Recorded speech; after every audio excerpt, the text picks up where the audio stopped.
عمرك سألت نفسك ازاي الدول بتسوق للفلوس؟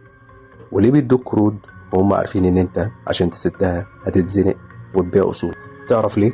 هما مش بيدوك حاجة ليها قيمة حقيقية، هما بيدوك ورق، وانت مقابل الورق ده بترجع لهم ذهب، ارض، مصانع، حتى قرارك بتبيعه بالورق. الفلوس ما هي الا ورقة بطبعة وشعار. القيمة الحقيقية هي اللي انت بتخلقها وانت بتحاول تردها. يعني ببساطة هم طبعوا وانت اشتغلت، تعبت، وبقيت اللي وراك عشان ترجع حاجة هم اخترعوا قيمتها. افهم اللعبة قبل ما تكون جزء منها. الوعي مش بس رفاهية، ده سلاح. لو حابين تعرفوا معلومات اكتر تابعوا سلسلة تسويق المال.